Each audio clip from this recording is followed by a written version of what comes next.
Naquele momento, Jesus exultou no Espírito Santo e disse: Eu te louvo, Pai, Senhor do céu e da terra, porque escondestes essas coisas aos sábios e inteligentes e as revelastes aos pequeninos. Sim, Pai, porque assim foi do teu agrado. Tudo me foi entregue pelo meu Pai. Ninguém conhece quem é o Filho a não ser o Pai. E ninguém conhece quem é o Pai a não ser o Filho, e aquele a quem o Filho o quiser revelar. Jesus voltou-se para os discípulos e disse-lhes em particular: Felizes os olhos que veem o que vós vedes, pois eu vos digo que muitos profetas e reis quiseram ver o que estáis vendo e não puderam ver. Quiseram ouvir o que estáis ouvindo e não puderam ouvir. Palavra da salvação. Glória a vós, Senhor.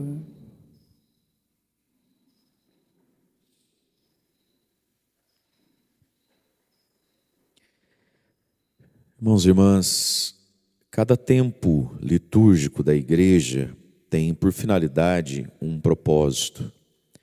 Então, por exemplo, o tempo da Quaresma tem por finalidade nos apontar a necessidade da nossa conversão, né? E de revelar o Cristo sofredor que salva.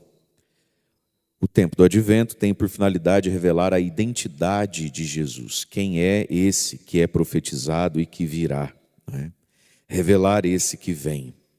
Então nós vemos aqui no Evangelho que Jesus é alguém que só pode ser conhecido na sua profundidade, de fato quem ele é, por uma graça que Deus concede aos pequeninos. É uma revelação do Espírito Santo.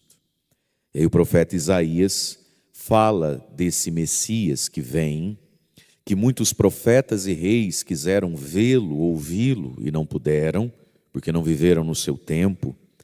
Nos fala que ele é como que o rebento de uma flor. É assim que começou a primeira leitura então, né? Isaías capítulo 11, versículos de 1 a 10, diz lá o versículo 1. Nascerá uma haste do tronco de Jessé. O tronco de Jessé é a dinastia de Davi, é a casa de Israel. Nascerá uma haste. Essa haste é a Virgem Maria. E a partir da raiz surgirá o rebento de uma flor. O rebento de uma flor que é Jesus. E aí vai dizer quem é esse que vem no Natal, quem é Cristo. Quem é Jesus Cristo? Versículo 2. Sobre ele, sobre esse rebento, sobre o Cristo que virá, que é Jesus, sobre ele repousará o Espírito do Senhor. E aí vem a multiforme graça do Espírito Santo, plenamente em Jesus, que nos é comunicada pelos sacramentos da igreja. O batismo, a Eucaristia, todos os sacramentos que a gente recebe, mas sobretudo nos é dado e confirmado em nós o sacramento da crisma. E aí vem lá a listinha dos dons que a gente já conhece, ainda no versículo 2.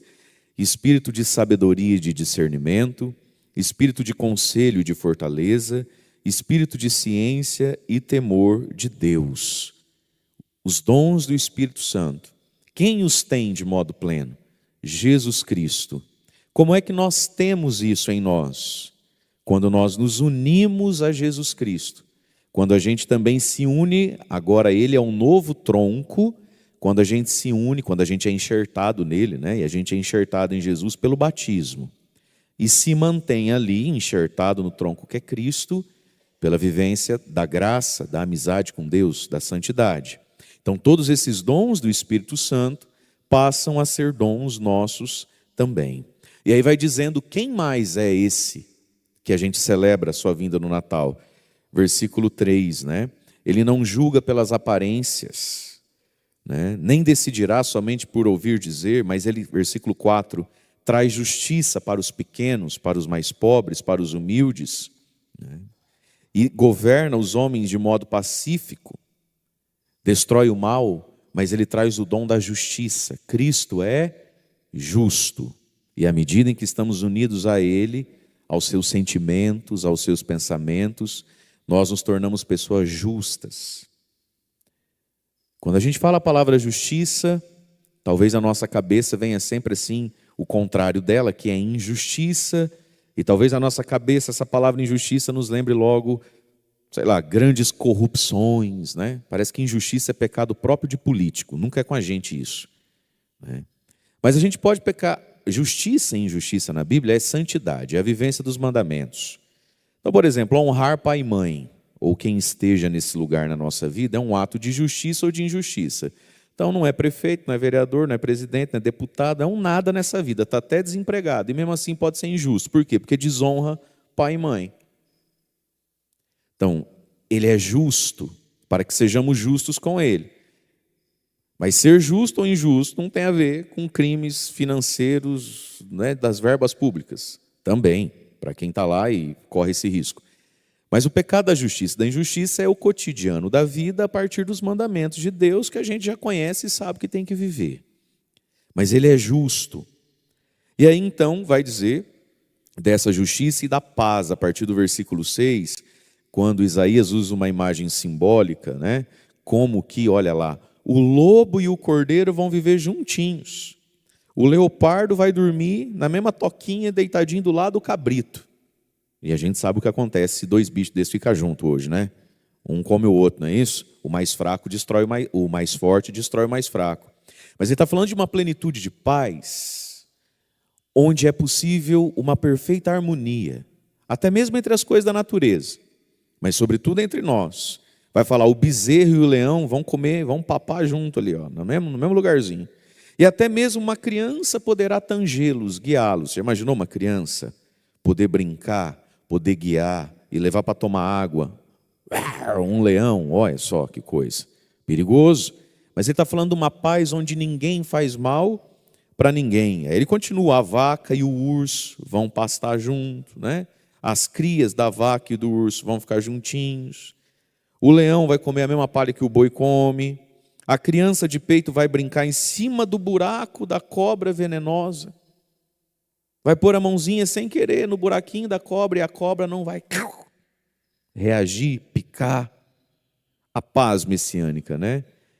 Não temerá pôr a mão na toca da serpente. Não haverá danos nem mortes por todo o meu santo nome. A terra estará repleta do saber do Senhor, tanto quanto as águas que cobrem o mar. Tudo isso aqui vai haver. É o novo céu, a nova terra.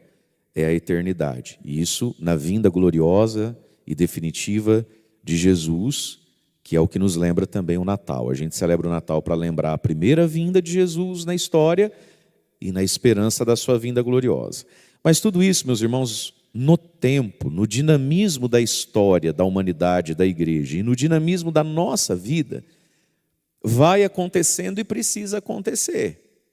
Se nós não vamos nos tornando, ao longo da nossa vida e da nossa caminhada com Jesus, pessoas mais pacíficas, pacificadas e pacificantes, significa então que Jesus não nasceu em nós, não está reinando em nós. Significa então que nós não estamos indo em direção a essa paz. Pelo contrário, estamos descendo ladeira abaixo. Se nós, ao longo da nossa vida, da nossa caminhada, não vamos aprendendo a não morder, não picar e não devorar o outro, significa então que Jesus não está acontecendo em nós.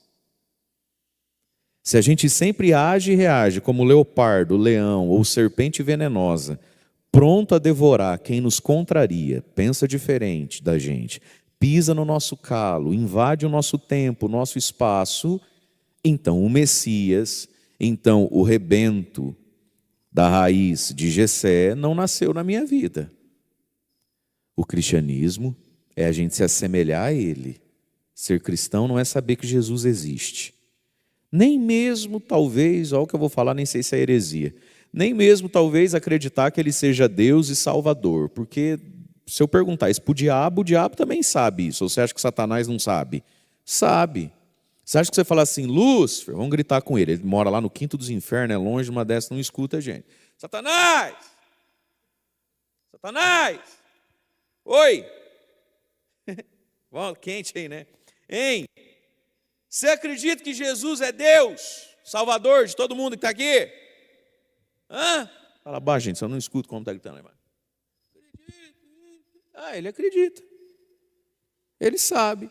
Se ele entrar, não vai entrar, mas se ele entrar na fila da comunhão e o padre falar o corpo de Cristo, você acha que ele fala assim, será que é mesmo? Ele sabe que é. Ele sabe e crê.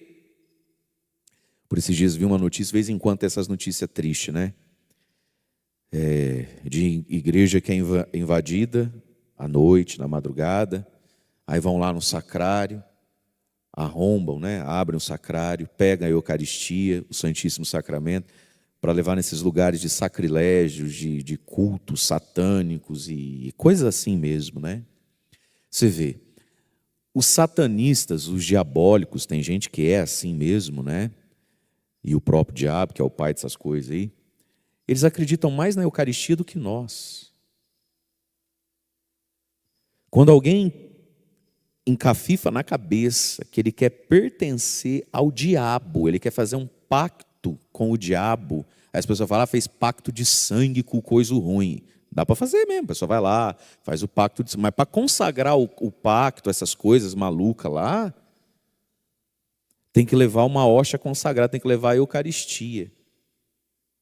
Não era mais fácil ir num desses cultos que tem por aí, onde eles dão a ceia deles lá? Por que não leva aquilo lá? Gente, até o diabo sabe onde está Deus. Até o Satanás sabe onde é que tem Jesus e não tem Jesus. Até o coiso ruim sabe o que é original, ser lindo em metro, e o que é fake, ali, xing-ling, Paraguai. Até o capeta sabe. Portanto, ser cristão é uma permissão que a gente dá, é um desejo que a gente tem, de que Jesus nos mude, nos assimile nele, muito mais do que saber coisas da fé. Ou você acha que no dia 25 de dezembro, 24 à noite, os demônios, tudo lá no inferno, cozinhando lá, começam a ouvir aquelas músicas. Noite feliz. Aí um diabinho pergunta para outro diabinho, que vai perguntar para o diabo pai. Diabo pai, que essa música está tocando hoje? O que está acontecendo? Aí o diabo pai fala, não sei, que coisa esquisita. Ele sabe, ele fala, não, diabo filho, hoje é Natal, Jesus de Nazaré, que nasceu da Virgem Maria, né, que se encarnou e se fez homem, foi crucificado, sepultado, desceu a mansão dos mortos, estou o terceiro dia, subiu ao céu, está sentado à direita de Deus Pai Todo-Poderoso e virá para julgar os vivos e os mortos na Santa Igreja Católica. Gente, o diabo sabe explicar o creio. Mas ele não permite que nele haja uma ação divina. O que é o diabo? O diabo é o ser que não ajoelha, o diabo é o ser que não se curva. Ele sabe, mas não consente. Portanto, ser cristão é esse processo aqui de que se uma criança enfiar a mãozinha na minha toca, eu não vou mordê-la. Ser cristão é essa experiência de que se uma vaca vier deitar na minha cama, eu, enquanto o leão, não vou devorar a pobre da vaca, deixa ela dormir. Ser cristão é se assemelhar a Cristo, é se parecendo com Ele, né?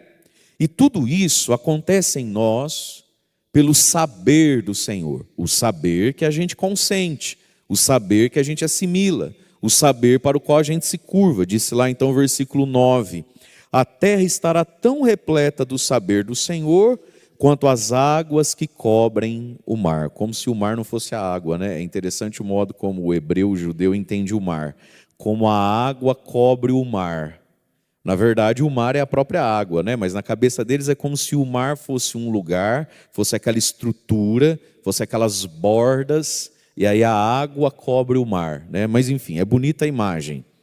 Como as águas cobrem o mar, o saber do Senhor cobrirá a terra. Isso é o céu. O que é o céu? É um lugar onde o saber de Deus, o jeito de Deus, engloba tudo, de um modo tão pleno como a água engloba o mar. E aí ele diz versículo 10, naquele dia, a raiz de Jessé, que é Cristo, se erguerá como um sinal entre os povos, hão de buscá-la as nações, gloriosa será a sua morada. E aí de novo vem a imagem de florescimento, de vida, de flor, lá no refrão do Salmo, que é o versículo 7 do Salmo 71.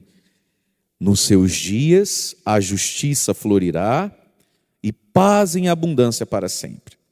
Esse nos seus dias é o último dia, é o céu, mas pela fé nós temos acesso aos dias de Cristo. É aquilo que a gente chama, e você já ouviu essa palavra, Kairos. Kairos significa o tempo da graça, que acontece dentro do tempo cronológico. Então hoje é dia 29 de novembro, certo? De 2022. Isso é cronológico, para todo mundo é o mesmo dia. Mas hoje pode ser um dia de justiça, de paz e de amor na vida de uma pessoa, enquanto que na outra é um dia de inferno, briga, palavrão, confusão, desespero, eu mato, eu morro, eu sumo. O mesmo dia na folhinha lá. Para um pode ser a coisa mais triste e insuportável, para o outro pode ser Kairos. Pela fé, pela conversão e pela humildade, esse versículo do Salmo, o versículo 7 do Salmo 71, ou 72, depende da Bíblia, ele pode ser hoje, ele pode ser agora, ele pode ser hoje, amanhã também, depois de amanhã também, depois de amanhã de novo, e assim a gente pode viver. A gente pode viver nesse cronológico aqui, dentro do Kairos de Deus. O nome disso é viver na graça, é viver na santidade. Então o mundo às vezes vai desabando para todo mundo, mas a gente vai atravessando isso, porque a gente está na graça, porque a gente está na amizade com Deus.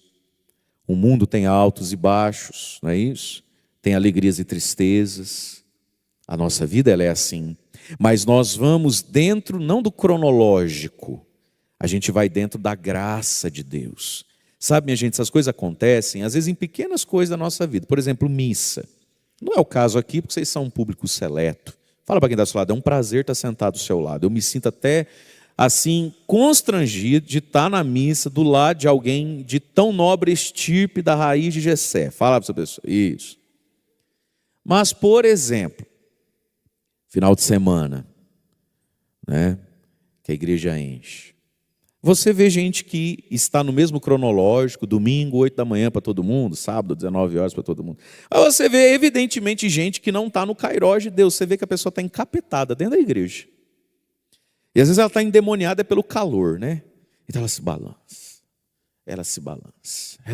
Porque está calor, né? Aí do lado dela, você vê uma pessoa que evidentemente está na paz de Deus, está quietinha, está olhando, está rezando, está cantando.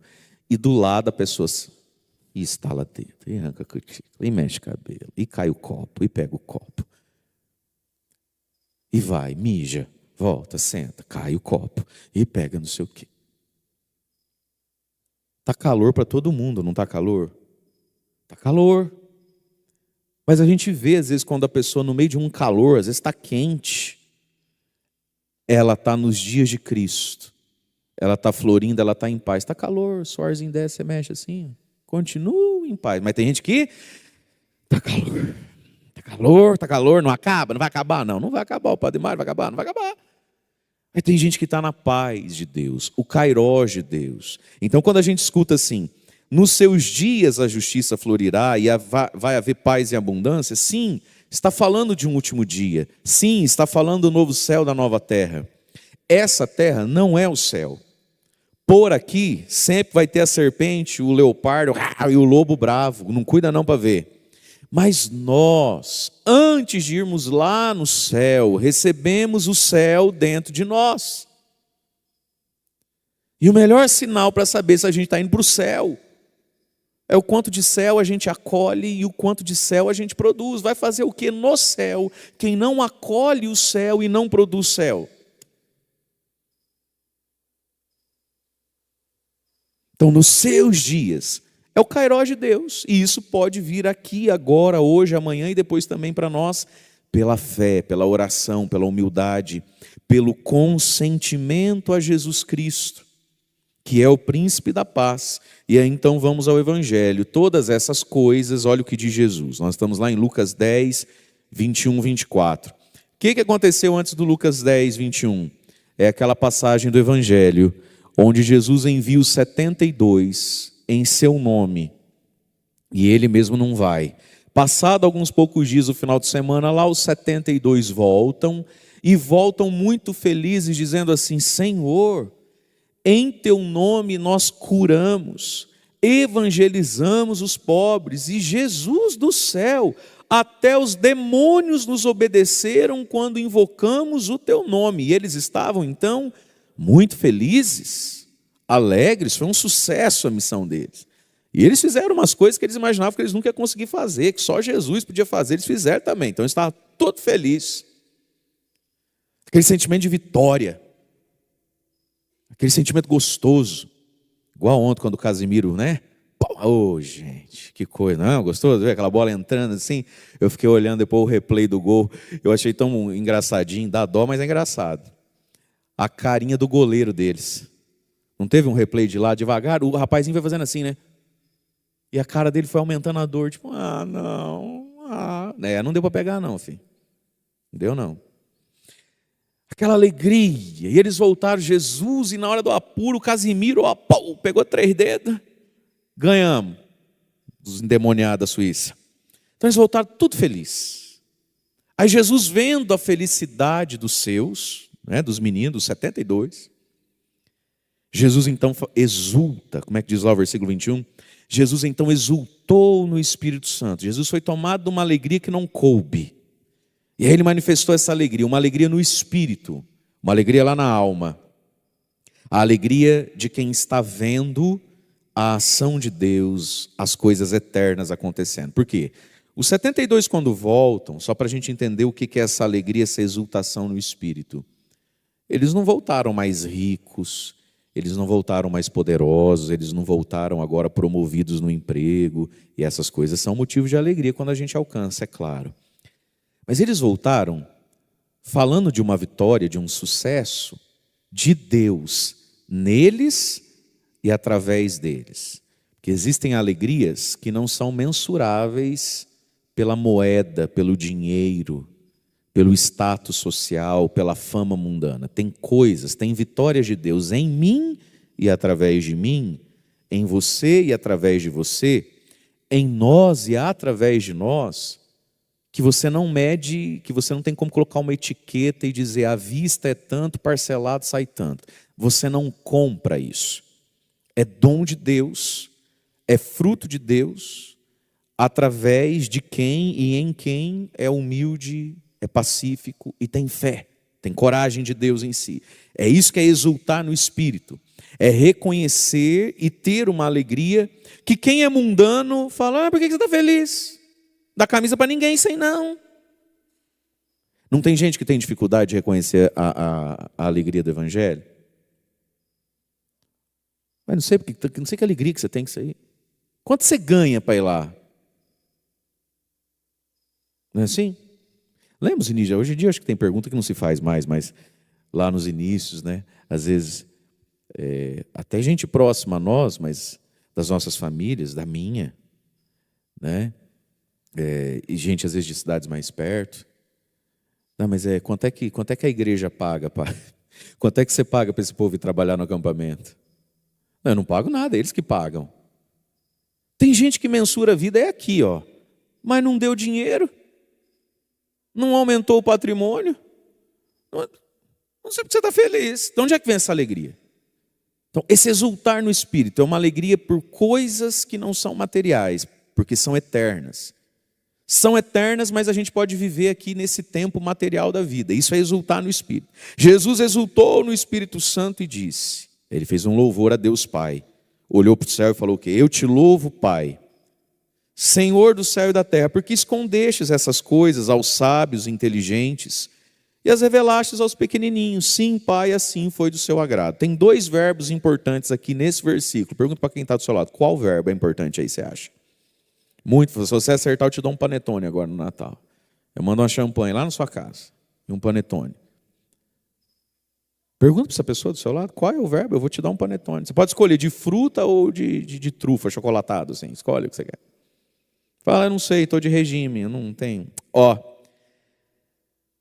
Revelastes, escondestes. Revelar e esconder. Deus revela e Deus esconde.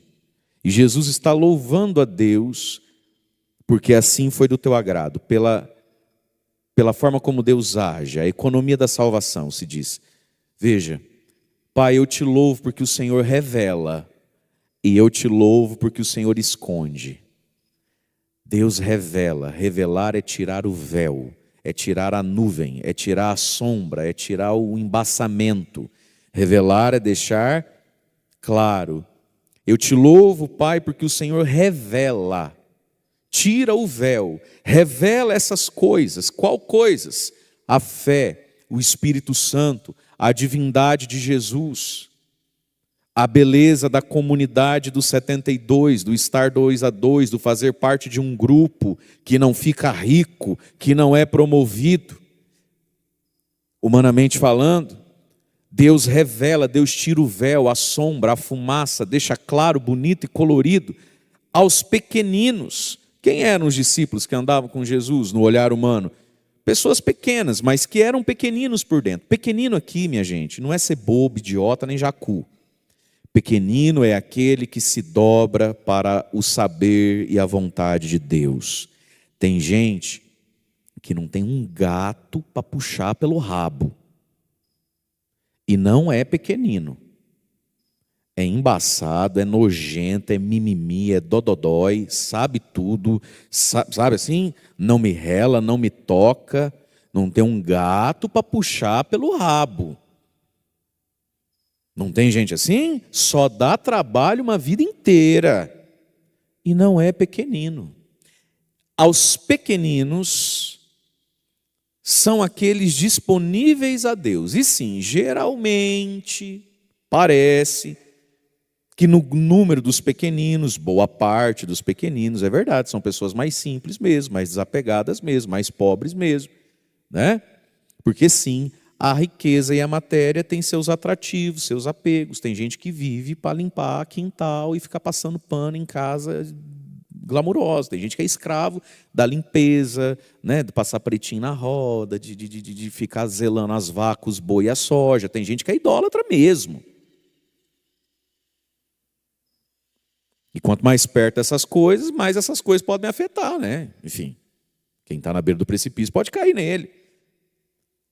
Mas olha o que Jesus está dizendo: Pai, eu te louvo, te bendigo, porque essas coisas maravilhosas o Senhor revelou, fez fazer sentido, beleza, desejo, sabor, na vida desses pescador pobre, lascado aqui, que eu achei na beira do mar lá. Nem pescar sabia direito, que não tinha pescado nada aquele dia. E Deus se revela aos pequeninos, e os pequeninos, os pobres, os simples, os curvados, os acolhedores, vivenciam coisas que não se medem e não se compram em dinheiro. E que só se sabe o que é quem faz a experiência. É coisa que você tem que dizer para o outro. Você precisa experimentar, você precisa andar nesse caminho, você precisa fazer essas experiências de vez em quando na sua vida. Mas também te louvo, Jesus aqui dá uma cutucada. Escondestes essas coisas dos sábios e inteligentes. Aqui ele está falando dos fariseus, dos saduceus, dos mestres da lei, mas de todo aquele que se sente muito sábio e inteligente. De novo, não tem um gato para puxar pelo rabo, fala um português mal acabado, mas tem gente que se sente Deus, tem gente que se sente entendido, tem gente que é queixo alto com as coisas. Não, padre, porque eu também penso assim, não discutindo, imagina quem sou eu. Geralmente quem fala assim, imagina quem sou eu, se sente Deus. Você já reparou? Que todo mundo que é do contra fala assim, não, imagina, quem sou eu até para discutir, mas assim, se fosse ver, fala pronto, lá, quer ver? Se sente Deus. Não sabe nada. Se você der uma Bíblia para ele, ele não sabe se está de ponta cabeça, se está de trás para frente, ele não sabe nem que lado está a coisa. Mas ele se sente, apesar de não ser. Tem gente que é, né? Mas tem gente que só se sente sábio e entendido. Deus se esconde de gente assim. Deus se esconde de quem não se curva. Então ele revela e ele esconde, ele revela.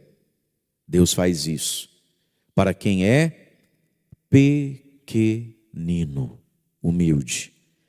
E aí Jesus vai falar algo maravilhoso. Quem é esse que vem no Natal? Esse príncipe da paz. esse sobre o qual repousa o Espírito do Senhor, Espírito de sabedoria, discernimento, conselho, fortaleza, ciência e temor de Deus. Olha o que Jesus vai dizer no versículo 22. Tudo me foi entregue pelo meu Pai. Aquele bebê pobrezinho da noite de Natal, envolto de cabrito, vaca, boi, coberto de palha, não teve lugar para ficar. Quem é ele? A ele foi entregue tudo e todos, sobretudo o conhecimento de Deus. Aí ele continua, Jesus fala, ninguém conhece quem é o Filho, ele mesmo, né? A não ser o Pai. E olha que lindo, ninguém conhece o Pai, Deus, e nem a paternidade de Deus, a não ser o Filho e aquele a quem o Filho o quiser revelar. Portanto, no Natal vem aquele que revela o Pai, que revela Deus, e Deus como um Pai. Esse é Jesus. E só conhece a Deus como Pai através do Filho e aquele a quem o Filho quiser revelar. Mas qual é a boa notícia? Jesus veio para revelar o Pai a todos. Acorda quem está do seu lado e fala assim, você também, Jesus quer revelar o Pai para você. Essa é a boa notícia. Você fala assim, será que é para mim? Para você. Jesus é o revelador de Deus. Então, se a gente quer conhecer a Deus, a gente não procura Deus no nosso eu acho, eu penso, eu gosto, está calor ou está frio. Onde é que eu procuro Deus? Onde é que eu enxergo Deus? Quem é esse negócio de Deus? Tem que olhar em Jesus, escutar Jesus, andar com Jesus. Cristo revela o Pai. Fora de Jesus, toda imagem de Deus é uma grande projeção da gente, das nossas manias até, e até dos nossos defeitos. Jesus revela, ele tira o véu de quem é esse ser que a humanidade busca. Quem é Deus? Ele é um Pai. Agora, esse saber, só se Jesus te der. Qual é a boa notícia? Ele quer te dar. Aí então, versículo 23, ele se voltou para os discípulos e disse em particular aos discípulos. E aqui de novo é importante a gente saber, quem é que ganha o título, a etiqueta, o adesivo? Discípulo. Quem não mata, não rouba, não faz mal para ninguém? Não. Ele disse agora em particular, parece que eu estou vendo Jesus virar as costas e falar assim, chega aqui, fala baixinho aqui. Só entre nós aqui. Aos discípulos. Claro, eles não matam, não roubam, até onde a gente sabe, né, Judas? Não faz mal para ninguém. Mas, quem são os discípulos? Discípulo é aquele que hoje não exerce, não desfruta de algum direito para estar com Jesus. O discipulado não custa o pecado, o discipulado custa os direitos. Disse aos discípulos, não à multidão, disse aos discípulos, ou seja, àqueles homens que abriram mão de coisas que é direito ter e não é pecado ter. Ou era pecado São Pedro ter uma barca, uma rede, 3 empregados, pescar todo dia, vender o peixe, final do ano sobrar um dinheirinho para pintar a casa? Claro que não. É direito dele, é graça de Deus. Discípulo é aquele que abriu mão de coisas que não só não são pecados, como é uma graça de Deus. É uma graça de Deus um feriado, é uma graça de Deus poder ter um dia de folga, dormir até mais tarde, é uma graça de Deus estar participando lá de um aniversário de alguém, de uma festa de alguém, é uma graça, é um direito, não é errado não. Aliás, tem que fazer essas coisas em espírito de ação de graças. Mas quem são os discípulos? São pessoas que hoje não vivem, não têm coisas, que eram direitos, mas renunciaram a isso para estar mais perto de Jesus e para ajudar Jesus a fazer as coisas. Esse é o discípulo. Para estar mais perto dele, para me parecer com ele e para ajudá-lo a fazer as coisas. Eles não tinham acabado de chegar da missão? Eles estão ajudando Jesus. Nós somos cooperadores de Deus. Esse merece o título de discípulo. Erga a mão para eu ver quem quer esse título na vida. Ergue, Paulo Show, você não quer? Poxa, que tristeza que me deu. Esse é o discípulo. A gente acha que é discípulo que a gente não mata, não rouba, não faço mal para ninguém, comprei uma cartela lá em dezembro. Isso não faz ninguém discípulo. Então é para os discípulos que ele diz, felizes, bem-aventurados, né? Felizes os olhos que veem o que vocês veem, porque eu vos digo, Pedro, Tiago, André, João, Mateus, Bartolomeu, Simão, Judas, filho de Tiago. Eu vos digo, muitos profetas, Isaías, Jeremias, Amós, Ezequiel, Abacuque, Daniel, Samuel, Abraão, Isaque, Jacó, e muitos reis, Salomão, Davi, quiseram ver o que vocês estão vendo e não viram. Gente melhor do que vocês, tá? Quiseram ver o que vocês estão vendo, não viram. Quiseram ouvir o que vocês estão ouvindo, não ouviram. E vocês estão vendo e ouvindo. O que foi que reis e profetas quiseram muito ver e não viram? Ouvir e não ouviram? A raiz, o rebento de Jessé, o Cristo, o Messias. Não viram, não ouviram. Vocês estão vendo e ouvindo. E assim somos nós também, minha gente. Você sabe, quando a gente pensa, por exemplo, vamos pensar a história da nossa cidade, né, da nossa paróquia. Ano que vem, dia 19 de março, nossa paróquia vai completar 60 anos. Olha o que deve ter passado de gente aqui melhor do que nós, hein? Mais desejosa de Deus do que nós. Já parou para pensar nisso?